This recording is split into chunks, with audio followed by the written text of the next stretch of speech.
Today, we're diving into Baccarat, a classic casino game that's traditionally known as a game for high rollers, but is actually perfect for anyone looking for low-stakes fun with a low house edge. Baccarat, sometimes known as Punto Banco, is a lot easier than most people think, with simple rules, minimal decisions, and a low casino advantage. Let's break down how to play, the best bets to make, and a few tips for those looking to make their next Baccarat session as successful as possible. First things first, Baccarat might look intimidating, but it's one of the simplest games in the casino. And it's a great choice for recreational players because, unlike games like poker or blackjack, you're not playing against other players. You're just betting on which hand, the player or the banker, will come closest to a total of 9. That's it. So whether it's a high-stakes table in a fancy casino or a $10 minimum at a mini Baccarat table, the game is essentially the same. For a quick recap, the objective of Baccarat is to bet on the hand that you think will have a total closest to 9. The dealer does all the dealing and card handling, so you can just focus on placing your bet and watching the action. When you sit down to play, you'll see 3 main betting options in front of you: the player, banker, and tie. That's it. All you need to do is place your chips on one of these spots, and you're ready to play. Each hand is dealt 2 cards, one for the player and one for the banker. You're betting on whether the player hand or banker hand will get closer to a total of 9, or if it'll be a tie. Let's talk about how the card values work, which is a little different from other casino games. In Baccarat, cards 2 through 9 are worth their face value. Tens and face cards, jacks, queens, kings, are all worth 0. Aces are worth 1.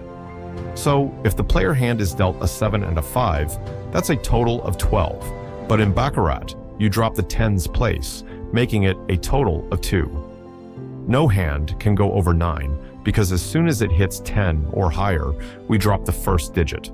For example, an 8 and 7 would total 15, which becomes 5 in Baccarat. Easy, right? After the first 2 cards are dealt, the game checks for what's called a natural. If either the player or banker hand has a total of 8 or 9, that's a natural win, and no more cards are drawn.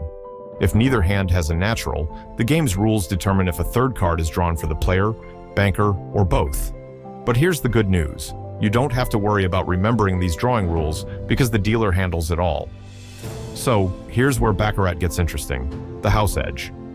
Baccarat is known for having one of the lowest house edges in the casino, which is why so many people love it. Banker bet. The banker bet has the lowest house edge at just 1.06%, but if you win, there's a 5% commission on your winnings. So if you win $10 on a banker bet, you'll pay 50 cents in commission to the house. Even after this commission, the banker bet still has the best odds, which is why a lot of players stick to it. Player bet. The player bet has a slightly higher house edge at 1.24%, but there's no commission on wins, making it straightforward and still a good option if you want to avoid the banker commission. Tie bet. Now, the tie bet is where things get risky. It pays out at 8-1, which sounds tempting, but the house edge on this bet is a hefty 14.36%. So while it might be fun to try once in a while, the tie bet is best avoided if you're playing seriously. Why Baccarat is perfect for beginners. One of the best things about Baccarat is that you don't need any special skills or experience to play. It's a pure guessing game, which makes it ideal for beginners. Unlike blackjack, where you're making decisions about hitting or standing, or poker, where strategy is key, Baccarat is about placing a bet, sitting back, and letting the dealer handle the rest. You can play just as well on your first try as someone who's been playing for years, making it one of the most accessible games in the casino. Understanding the third card rule. For those who like to know the details, let's briefly cover the third card rule. If the player's first 2 cards total 6 or 7, the player stands. If the player's first 2 cards are 0-5, they draw a third card. Once the player's draw is complete, the banker follows a similar set of rules, but with a twist. The banker's decision depends on the player's third card. The rules can get a bit complicated, but remember, the dealer takes care of this, and you don't need to memorize these rules to enjoy the game. But if you're curious, the casino usually has a guide at the table explaining the exact rules for the third card draw. Here comes a quick sample hand to explain it even better so you can see it in action. Let's say the player hand is dealt a jack and a 7.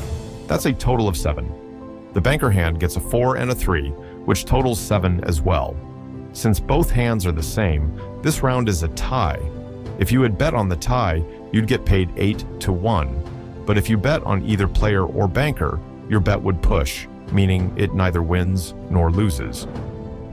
Another example, if the player has a 6, they stand. The banker has a 3 and draws a third card according to the rules. Simple, right? Here are some popular betting systems in Baccarat. Some players like to use systems to guide their betting. Here's a common approach: follow the shoe streaks. Many players believe in following the streaks and will track whether banker or player has been winning more often. Casinos even provide scorecards for players to record the results.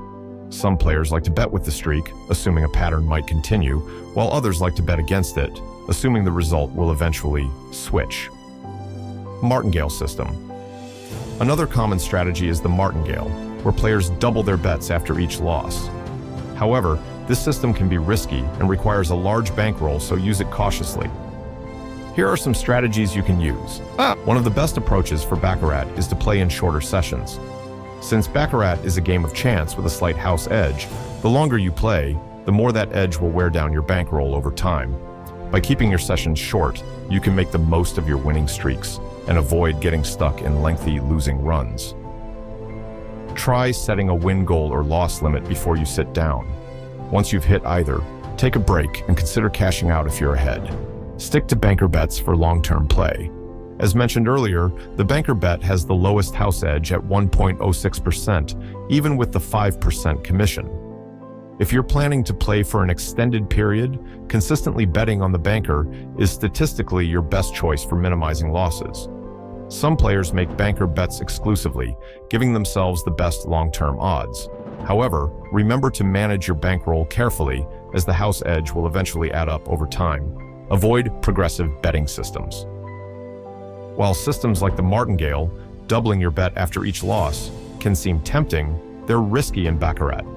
A string of losses will quickly lead to high stakes, which can wipe out your bankroll fast. Since Baccarat is unpredictable and follows no set pattern, it's better to avoid these aggressive systems and stick to a steady bet size. A safer alternative is the flat betting approach, where you bet the same amount on each round, helping you manage your money more effectively. Watch for table trends, but don't rely on them. Many players like to track patterns on scorecards, and it can be enjoyable to follow trends like player or banker streaks. While these trends might give you a sense of direction, they're ultimately random. Each hand in Baccarat is an independent event, and the outcome of the last hand doesn't affect the next. If you want to track trends for fun, go for it, but don't let these streaks influence your bets too heavily. Practice patience. Baccarat is a game where patience pays off. Instead of rushing to bet every single round, try observing a few hands to get a feel for the table before you start betting. This way, you're less likely to jump into betting without a plan and can play with a clear mindset. Final tips and winning mindset. Now, let's talk about your mindset when playing Baccarat. Remember, no strategy can guarantee you a win in the long run. The house edge will always be present, no matter what system or strategy you follow. But Baccarat's low edge gives you a decent chance of leaving with more than you started, especially if you play smart and avoid the risky bets like the tie. My biggest tip: set a budget and stick to it. Since Baccarat requires no skill, it's easy to get into the rhythm of placing bet after bet, but always keep an eye on your bankroll and know when it's time to walk away. So, there you have it. Everything you need to know to get started with Baccarat. It's a game of luck, low stakes, and low house edge, making it one of the best choices for new and experienced players alike. Next time you're at the casino, grab a seat, place your bets, and enjoy the game. Thanks for watching, and good luck at the tables.